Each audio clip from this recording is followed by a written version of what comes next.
So, ladies and gentlemen, it gives me great pleasure to introduce our guest of honor, one of Warmington-on-Sea's most distinguished citizens, a man of many parts, banker, soldier, magistrate, alderman, and secretary of the Rotary Club.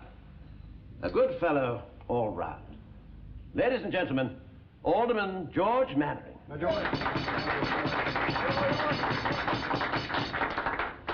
Chairman, Mr. Town Clerk, ladies and gentlemen. When I was first invited to be a guest of honor tonight at the launching of Warmington-on-Sea's I'm Backing Britain campaign, I accepted without hesitation. After all, I have always backed Britain. I got into the habit of it in 1940. But then we all backed Britain. It was the darkest hour in our history. The odds were absurdly against us, but young and old, we stood there, defiant, determined to survive, to recover, and finally, to win. The news was desperate, but our spirits were always high. Who do you think you are kidding, Mr. Hitler, if you think we're on the run? We are the boys who will stop your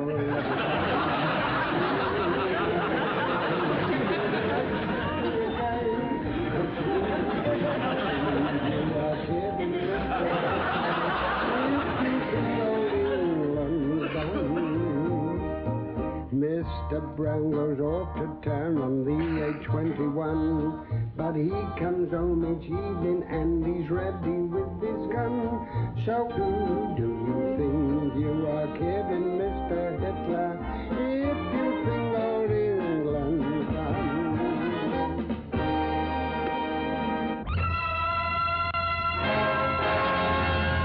The massive Nazi war machine is pushing its way across Europe, laying waste neutral countries with a savagery unmatched in history.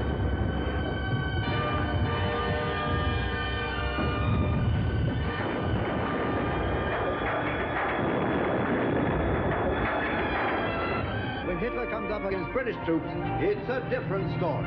They fight him every inch of the way, giving as good as they get. It's a tough battle. But is Tommy Atkins downhearted? We'll say he's not. Why should he be with a leader like this? To make Tommy's task more difficult, a new menace has been added to an already brutal struggle. Hordes of parachutists descend from the skies, trained to sabotage lines of communication. And who knows, even our own shores may not long be spared this, the latest of Hitler's tricks. We all have our part to play, and every effort is being made to confuse the enemy.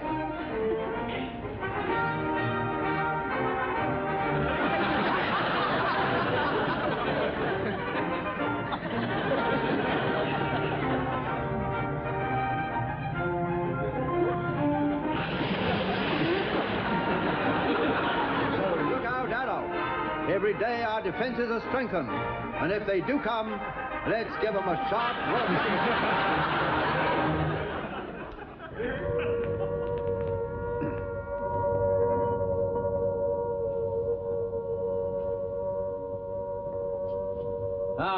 Going home, are they?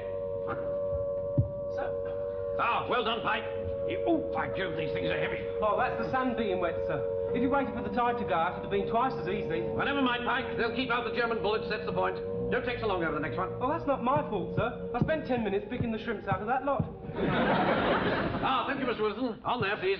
Well, that's a reasonable field of fire, I suppose. It covers most of the high street. Oh, yes. Yes, I think we can quite happily say that Jerry's parachutists will be as dead as mutton from Stead & Simpson's to Timothy White's. We'll get a clear run down to the Pier Pavilion if that blasted woman to get out of the telephone box. That'll be Mrs. Hoskins calling her sister in Petford. She'll only be 3 minutes, sir. Well, let's hope that Hitler stays his hand till Mrs. Hoskins gets the pips. Let's hope he waits until we get a machine gun. It's the last one, sir. What do you mean, the last one? They're nowhere near high enough. Oh, well, there's no more sand, sir. No more sand? Nonsense, there's a beach full of it down there. Oh, well, the tide's in. The war's up to here. But right over my mum's Wellington's getting that last one. She went on and on about it. Pike, the dampness of your mum's Wellingtons is of very little consequence when the whole of Europe is writhing under the Nazi heel. No, my mum won't see it like that, will she? Well, sir, I suppose we could get some more sand at low tide. Time is not on our side, Wilson. We must improvise. Tell me, how much copper have we got? Copper? Yes, copper, pennies. Well, I suppose about 10 5-pound bags. Don't get them, Pike. Lay them out along here. Yes, sir. I don't think we ought to do that, you know, sir. Why not? Well, it'll cause a penny shortage in the town. Well? Well, it'll be very inconvenient, sir. Very, won't they? Don't they know there's a war on? I don't think head office is going to like this at all, Oh, sir. Wilson, this is no time for red tape. At any moment, hordes of German parachutists may drop on us from the skies. Well, they'll be using all sorts of disguises, you know. Hmm? A whole platoon of them could come dressed as nuns, set up their headquarters in that church across the road, and you'd never notice. Well, I think I would, sir. You see, that happens to be the Methodist chapel. 2 bags, sir. Ah, well done, Pike. Well done. The cashier says, will you sign for him as though you're putting him in the vault, or shall we open an account in your name and give you an overdraft? I'll talk to him later. See you, that is, Wilson. Yes, of course. Sad not to be disturbed. Yes. Now, here, Pike. Take this paper, lick it, and stick it in crosses on the windows. It's an Army dispatch rider from GHQ Eastern Command, sir, and he's got a packet. Oh, poor devil. What was it, a sniper? For you, sir. Oh, this is the moment I've been waiting for. Whipped them to the post, did I? A few weeks ago, I sent a letter to GHQ asking for instructions in case of an invasion. I told them that I held a commission and that I'd served in the last conflict. Somewhere in the Orkneys, wasn't it, sir?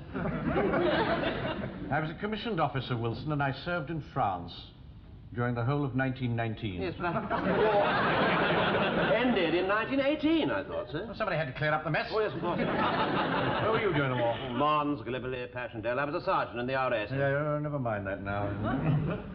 Yes, sir. In view of the grave danger of enemy parachutists landing in the home counties, it has been decided to form a force of local volunteers to guard certain strategic points. This force will be known as the Local Defence Volunteers. Yes, Miss King? It's Anthony Eden, sir. In person? On the wireless. They say it's very important.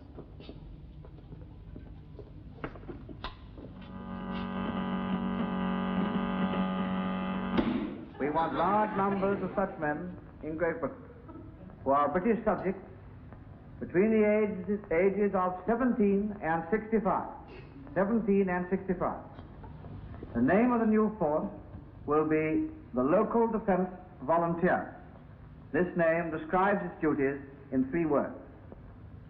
Here then is the opportunity for which so many of you have been waiting.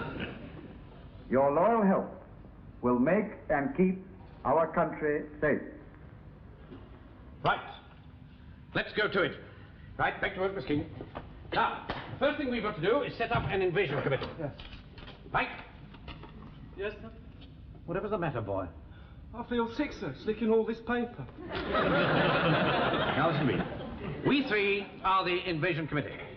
Now, the first thing to do is to appoint a properly appointed commander. A what, sir? Appoint a properly appointed commander. That's me. All right? All right. You will be my second in command. Oh, thank you very much indeed, sir. Thank you. What next? Ah, yes. Means of conveying instructions and information to the public. An information officer will be appointed. Pike, that'll be you. The information officer will be supplied with a megaphone. Oh. Ah! Hold that, Wilson. Yes, of course. All right, like that. Yeah. You'll find that in times like these, improvisation is the keynote to success. Well done, sir. There's your megaphone, lad. Now, your first job is to jump on your bicycle and go round the town delivering this message. All local defence volunteers to report to the church hall at 6 o'clock tonight. Try that. All defence. Oh, come here, let me show you. All local defence volunteers to report to the church hall at 6 o'clock tonight. I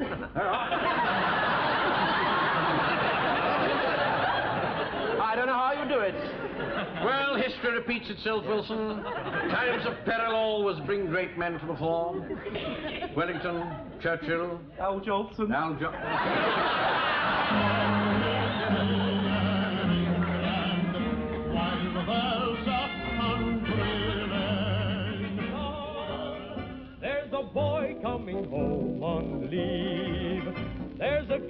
wants him home on leave. The meeting was called for 6 o'clock. It's 20 past. Where is he? I could have had time for a round of golf. Do you know that? I've just bought a new... Excuse me. One moment. Do you mind getting back? We're waiting for the appointed commander. I am the appointed commander. Yeah. Oh, sorry. Oh, there you are, sir. Tell me, did you get the enrollment forms? No. Well, hadn't they got any at the police station? They wouldn't let me have them without putting in an application form. Well, then why didn't you, sir? They hadn't got any. Oh, I see. I got those, however. But look here, these are paying in forms. Oh, sir. don't keep putting obstacles in the way, Wilson. Get the first man All in. right, hello. Right, sir. Would you mind stepping this way, please? Wilson. Well, come here. What's it? I intend to mold those men out there into an aggressive fighting unit.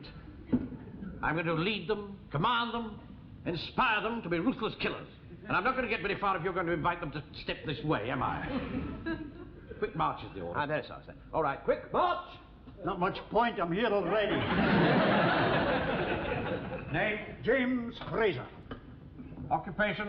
I keep a philatelist shop. How do you spell that? S-H-O-P. Thank you very much. I imagine you've not had any previous army experience? No, none at all. No, we can usually tell, can't we, Sergeant? Yes, we can, sir. Once a soldier, always a soldier. Yes, of course. I'm a sailor. Chief Petty Officer, Royal Navy. Retired. Sign there. Are you swearing? I never said a word. You army type. Aren't you swearing an oath of allegiance? Oh, yes. Yes, of course we are. We're going to do that later. Wait outside. Come, boys brigade, man. Have to watch that man, Wilson. Yes, sir, yes. Bolts you lot, these jack tiles. Yes, I've had a pretty good. Next man. Right. All right, next man, please. All right, quick march. Yeah. All right. Halt. How do you do? Howdy. Name? Godfrey. Charles Godfrey. Occupation? Well, as a matter of fact, I'm retired, but I was 25 years in the civil service. Oh, really? Indian or British? Civil service stores. Any previous military experience? Well, I was several years in the sports department. Of course, that meant archery and air guns. Yeah. Well, no doubt your knowledge in specialist fields will be of great use to us. Would you just sign that, would you? Oh, I'd love to. Is that all? For the moment. Don't I get a receipt or something? This is a fighting unit, not a dry cleaner's. Do that, would you please? I'm sorry. Right turn, quick march, and just veer round to the right. Evening, gents. Name? My card. Joe Walker, wholesale supplier. I suppose you won't be with us very long. You'll be called up any day, I should think. Oh, no, Gov, no. I'm, what's his name? Reserved occupation. How do you make that out? Well, I'm an wholesale supplier, aren't I? I mean, I supply essential supplies. Any previous military experience? I've got a girlfriend in the ATS. Yeah, all right. Oh, by the way, any time you gents require anything, you know what I mean, just give us a tip, you know what I mean. Thank you very much, yes. We'll bear it in mind. Right turn, quick march. Pardon? Right turn, quick march. Well, you might wait for the ink to dry.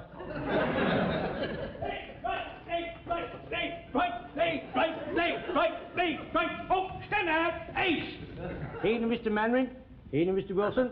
You know me, don't you, sir? Right. It's Mr. Jones, the butcher, from the High Street, isn't it? That's right, sir. Don't you think Mr. Jones is perhaps a little bit too old, sir? Old? Who are you calling old? Oh, no. You give me a chance to get to those Jerry parachutists, I'll soon sort them out. You see, Wilson, keenness that counts, Yes, not of age. course. That's the ticket, sir. I'm as keen as mustard. Have you any previous military experience? Now you're talking. I signed on as a drummer boy in 1884. Later, I saw service in the Sudan. Fought the Fuzzy Wuzzies. Fuzzy Wuzzies, they were the boys. They come at you with a great long knife and zip you right open. They soon find out if you've got any guts or not. Them Fuzzy Wuzzies, they was the only one that could break the British square. Not like those Jerrys, they couldn't break the skin off a rice pudding. They don't like the cold steel, you see, sir. They don't like it up 'em, you see, sir. They don't like the... Get him a chair, You sit down, they overexcite yourself. No, that's right. Thank you, sir. That's all right. I'm not as young as I was, sir. But that's not going to stop me being in there with the bayonets over the cold steel, No, sir. quite Not so. gonna stop Quite me, so, sir. Mr. Jones. I think you've made your point. Yes, sir. Just sign that, would you, please? Certainly, sir. Thank you, sir. When did you leave the army? 1915, sir. I was invalided out, sir. The old minces, I couldn't quite make the focus, I see, sir. Presumably that's why you've signed the table. I beg your pardon, sir. Right. Thank you, Mr. Jones. Oh, sir. Yes? There's a couple of pounds of steak there, sir. Compliments of the house. Oh. Yes, sir. Oh, by the way, sir, what about my stripe? Your stripe? I was in Lance Corporal for 14 years. Can I keep it? No, Jones, I'm afraid you can't. Well, in that case, I'll keep the steak, I think. Let's not be too hasty about this. We shall be needing NCOs, you know, Wilson. Yes, of course we will, sir, yes. Yes, and I've no doubt that Mr. Jones's previous military experience could stand us in very good stead. Yes. Right, that's all. Lance Corporal Jones. Thank you, sir. You're a gentleman. Well, TTFN, about left, right, left, right. Can I do you now, sir? Yes, very good. Very funny, sir. Awfully good. Oh, we'll share this later, shall we? Sort it out very quick. Right, who's in charge here? I am. Why? Right, we'll get this all cleared out at once. What? Come on, get these blokes out of here. Are you out of your mind? Do you realise that history's taking place in there? In 5 minutes' time, an ARP lecture is taking place in this hall. I am trying to enrol men for the LDV, and if you're not very careful, I shall requisition this hall for military purposes. You're too late, mate. It's already been requisitioned for the civil defence for my purposes. So get this lot out so I can carry on with my lecture. Are you asking the army to retreat? Why not? You've had plenty of practice lately. That's right. Look, gents, we don't want to get excited, do we? I mean, I've got my job to do and you've got yours. If you want to carry on here in this office, well, it won't bother me. But get this other lot out, quick, sharp. Go. Blimey, pulled it in, old butt. Come on. Oh, so what are we going to do, sir? We've only enrolled 4 so far. Well, we'll just have to dispense with the formalities. Get them all in here. All right. Yeah. Right, come on. At the double. Inside here. Yes, All of you. Come on. All right, Come on now. Gather round. Quickly, please. We all in. Now, men, you've answered your country's call today. We're all here to defend our homes and our loved ones. And I know that you will not shirk that duty. With no guns, we are naked. But we have one invaluable weapon in our army: ingenuity and improvisation. That's 2. I want you all to go to your homes, gather what weapons you can, and come back here in an hour's time. From tonight, whatever the odds, we Englishmen, we British, we here are going to be able to say, come on, Jerry, we're waiting for you. Don't forget your gas mask. That's all. Dismissed. Thank you, sir. That's really very nice. You wave me goodbye. Cheerio, here I go on my way. Wish me luck as you wave me goodbye. Squad, attention! Try and get it right. Squad, stand at east. Attention! All right, sir. The men are all ready for your inspection. Very smart, Corporal. What's that supposed to be, boy? Well, you said if you had nothing else, we'd tie a carving knife to a broom handle. I didn't say keep the brush on the end of it, you stupid boy. Well, you should have said. I don't want any insubordination. Take this man's name, Sergeant. What's your name, lad? Well, you should know by now. You've been a friend of my mum since before I was born. Well, see, it doesn't happen again. Where did you get that gun? Eh? The gun, where did you get it? Well, it belongs to my friend, actually. I see. He's got a friend. A gun. Yes, I can see that, sir, yes. Well? Yes, well. I'm the officer. Yes, sir, quite. You're the sergeant. Quite, yes, sir. We ought to have that. Yes. Don't ask him for it. Well, don't you think you would have more authority coming from you, sir? No. Right. Excuse me. Mr. Mannering would rather like to have your rifle. Who would like to have it? Captain Mannering. But he can't have it. Now, look here, Godfrey. Hand over that gun at once. I don't see why I should. Are you refusing to obey an order on active service? You realize we could have you shot for this? That'll be a bit tricky since he's the only one with a gun. Permission to speak, sir. Permission granted, Corporal. Why don't we take it in turns to have the gun, sir? What an excellent idea. Draw up a rota. Put my name at the top. Oh, no, good. That's a very formidable-looking weapon. Aye, a poor man with that and then give him that.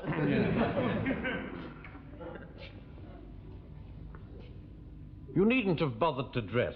Well, as a matter of fact, it's my wife's birthday. You see, we're going out for a little dinner celebration. Do you think you're going to be long? Well, that rather depends on Jerry, doesn't it? Not that we want to interfere with your social arrangements. Oh, that's perfectly all right.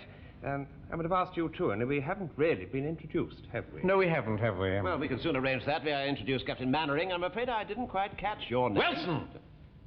What do you think you're doing? Oh, I don't know. I just thought he might ask me, too. Your wife's birthday today, Yes. is it?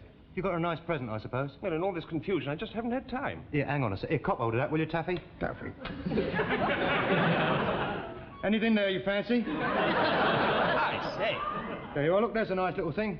15 jewels, solid 18 carats, Swiss made, waterproof, shockproof. Can't get them anywhere these days. I'll tell you what, 10 quid and it's yours. I say, it's extraordinarily generous of you. Thank you very much indeed. So, Thank you. don't suppose I could interest you in anything, could I? Yeah. Thought not. Roll, stand in, eat! Stand easy. Splendid turnout, men. Splendid. If in 1 hour we can achieve this formidable fighting potential, think what we could do with a week's training. Now, I've got some good news for you. GHQ are rushing our weapons and uniforms down here at once. Oh, that's good, sir. Maybe here any moment. Meanwhile, time is not on our side. The enemy may strike tonight. So, we must learn how to deal with it. Now, squat down on the floor. At the double? How can they squat at the double? Right, Dad. There you go, then. Right. Now, Sergeant Wilson has very kindly drawn this representation of a German tank for us. And I want you to observe the following point. Heavy armor in the front here, usually 4-inch plating. 40, 50 or 60 millimeter repeating cannon here. Heavy machine guns here and here. Light machine guns here, here, and here. High pressure flame thrower here in the front. And I'm told on very good authority, 2 hand grenade throwers. Cool. A very formidable opponent indeed. But we're going to tackle it. The question is, how? Now, How about some sugar, sir? sugar? Yes. How would you use it? Well, you stick it in the petrol tank, and the engine fizzles out. Yeah, that's right, sir. I read about that somewhere. Yeah. That's right. That sounds a very good idea, doesn't it, you, Very Sergeant? good indeed. Shall I put in an application for an extra sugar ration, sir? Yes, we can try it once. If it doesn't work, we'll put the rest in our tea. How about some spuds? Spuds? Yes. You stuff one up the exhaust pipe, and that fails the gases from coming out the engine, and the engine stops. Yeah, that's right and all, isn't it? That's it. Just, yeah. Unfortunately, Corporal, these Nazi tanks are equipped with very long, thin exhaust outlets. Well, we could use long, thin spuds. Charlotte's Beauty, sir. King They're long Edwards. and thin. King Edwards. No, Charlotte. What about a carrot? That's got thin end, isn't it? Yes, yes, do that. If that doesn't work, can we have some chips? Well, now, your suggestions have stimulated a very lively discussion, but I think for today we'll concentrate on my methods. Now, here are the weapons. Blanket, tin of petrol, crowbar, petrol bombs, and a box of matches. Now, this is the procedure. First of all, we take cover, concealing ourselves from the tank. Here, here. We hear the tank coming, and as it draws level, the first man soaks the blanket in petrol, breaks cover, and rushes towards the tank. Now, we're going to need a tough commander-like boy for this. Pike, you. The second man will then light the matches, rush to the blanket, and set fire to it. Yes, sir. Please, sir. Can I volunteer for that, sir? Oh, very well, Corporal. Thank you, sir. Do you think that's wise? All clear so far? Yeah. Fraser, you will prise open the lid of the tank with the crowbar. Walker will have a bomb in each hand, which will be ignited by Corporal Jones, and they will be pushed into the aperture. Any questions? Yes, sir. What are you going to be doing? I shall be observing from behind cover and deciding whether or not to send in a second wave.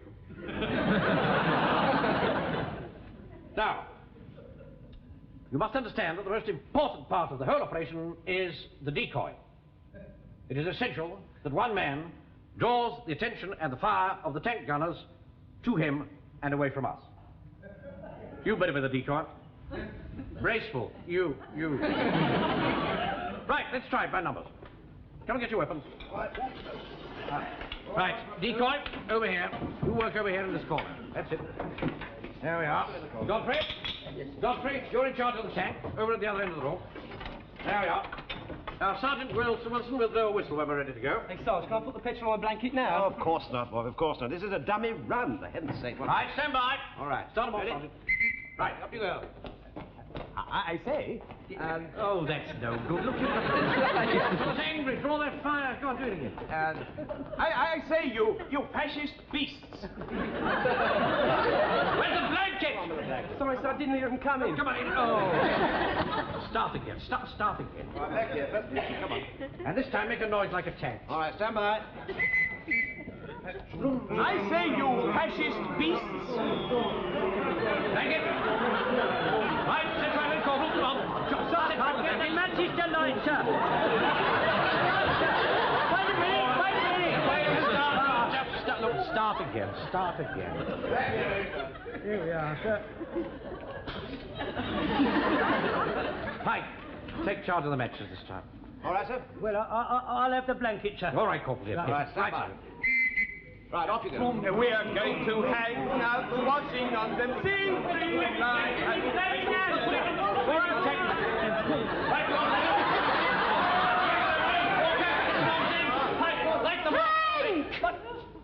It's your bedtime. I can't come now, Mum. I'm blowing up a tank. Yes, dear, well, you'll just have to blow it up tomorrow. Oh, I'm surprised at you. After all, you know what time he goes to bed. Go along, Frank. Yes, go along, Frank, go along. Will you be round later, Arthur, for your usual? Maybe. Later. All right, fall in, sir. Come on. Lorry from GHQ, sir. Ah, this is it, men.